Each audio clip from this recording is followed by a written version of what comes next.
Pagi itu jalanan masih kelihatan sepi. Tampak 1-2 kendaraan melewati beberapa ruas jalan. Itu pun hanya mobil barang dan mobil pribadi. Kontan saya langsung melihat jarum jam di pergelangan tangan kiri saya. Ternyata baru menunjukkan pukul 5.12 menit waktu Indonesia Barat. Kata saya dalam hati, oh, beginilah suasana Jawa Tengah di pagi hari.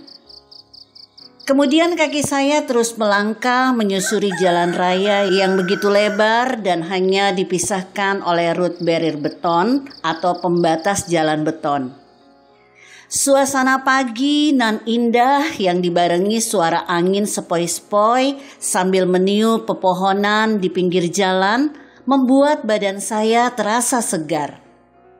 Tiba-tiba mata saya tertuju pada sebuah gambar besar yang terpasang pada billboard di tengah jalan.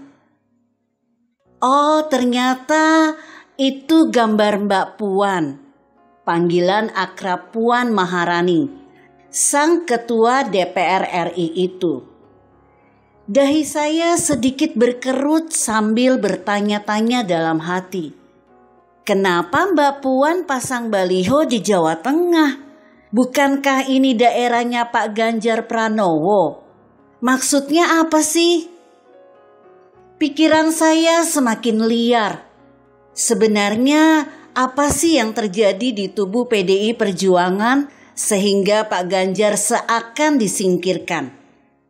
Oh, bisa jadi Mbak Puan dipaksa dicalonkan sebagai presiden 2024 untuk meneruskan Terah Soekarno. Seketika tatapan mata saya beralih pada salah satu rumah kopi yang berada di seberang jalan yang saya lalui. Tampak banyak orang duduk-duduk sambil ngobrol dan menikmati secangkir kopi yang berada di atas meja di hadapan mereka. Saya pun langsung ke tempat itu dan ikut nimbrung bersama mereka. Menarik apa yang sedang mereka perbincangkan.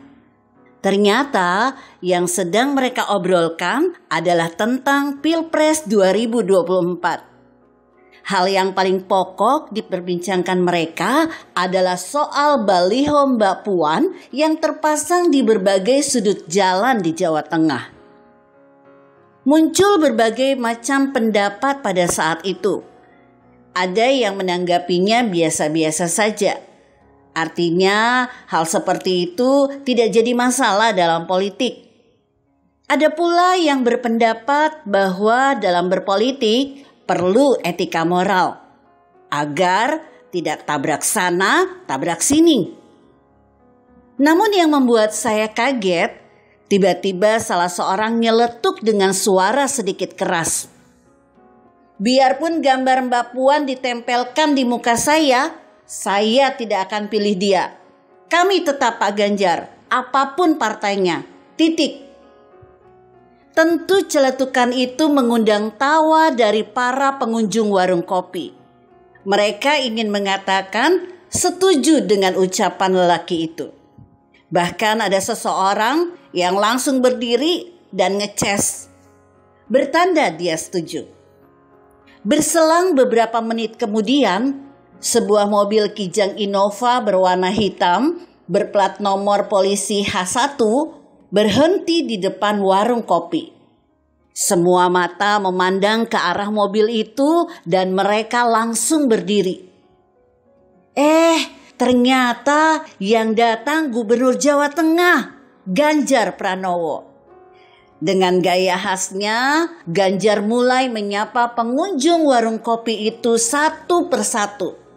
Termasuk saya yang sedang duduk di sudut warung kopi itu. Sepertinya Mas pendatang ya? Mas dari mana? Tanya Ganjar seolah-olah semua warganya sudah dia kenal. Spontan saya menjawab, "Iya Pak, saya dari Sulawesi. Sekedar ngeliat keadaan Jawa Tengah. Soalnya Jawa Tengah sangat terkenal setelah Bapak pimpin." Ganjar pun hanya tersenyum sambil menarik alisnya ke atas.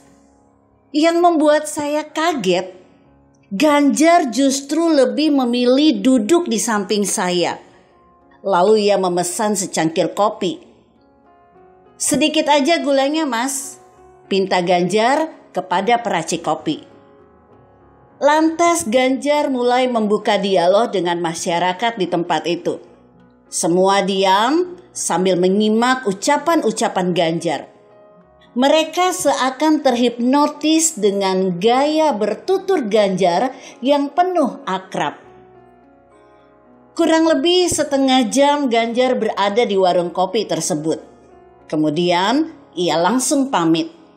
Katanya mau melanjutkan perjalanan untuk melihat sesuatu yang dilaporkan masyarakat. Maklum, Ganjar selalu cepat merespon setiap keluhan warganya yang disampaikan melalui media sosial. Namun tak disangka, tangan Ganjar menyambar tangan saya dan menggandeng saya ke arah mobilnya. "Yuk, mari kita jalan-jalan. Melihat pemandangan indah di Jawa Tengah. Mau kan?" ucapnya dan tetap memegang pergelangan tangan saya. Tanpa basa-basi, saya pun ikut ajakannya. Betapa senangnya hati saya kala itu.